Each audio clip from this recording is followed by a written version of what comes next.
ये बिल्कुल मत भूलिएगा, पीतल की प्रतिमाओं पर भगवान की पूजा करने से घर की वंश वृद्धि आगे बढ़ती है। हाँ, हर धातु का वर्णन किया है। तांबा ये चांदी पुरखों को तृप्त करती है, घर में संपदा देती है।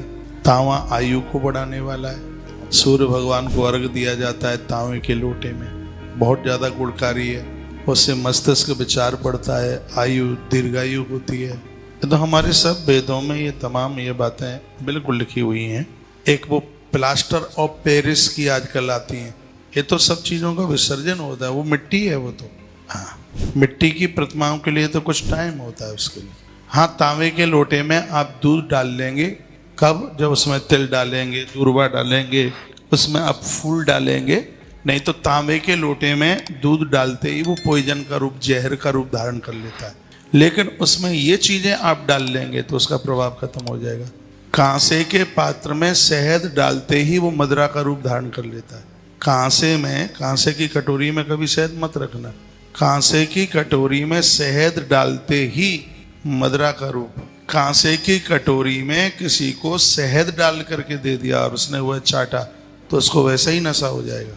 इसलिए कांसे के पात्र में शहद नहीं रखा जाता है। ये ताम्र पात्र में इतनी चीजें आप रख करके उसमें आप गौ माता का कच्चा दूध डालकर और भगवान सूर्य नारायण को आप जल देते हैं तो उसकी बहुत बड़ी महिमा है, अपने आप में उसकी बहुत बड़ी विशेषता है।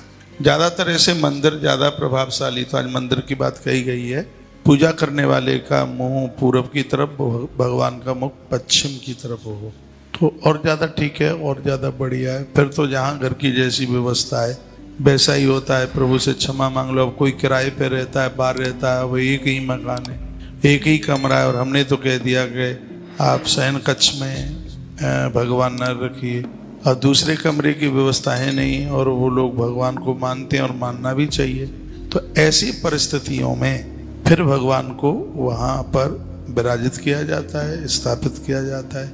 मान मर्यादाओं को तो देखा ही जाता है। फिर वहाँ इतनी दिक्कत है तो वहाँ भगवान को, हाँ एक बात है, जहाँ सीढ़ियों पर चढ़ते हैं वो छोटी सी कोठरी रह जाती है। संतों ने भी उसका विरोध किया है, वहाँ भगवान को मत बैठाइए। गोदाम में भगवान को मत बैठाइए और रसोई में भी भगवान को मत बैठाइए, रसोई में भी मत बैठाइए।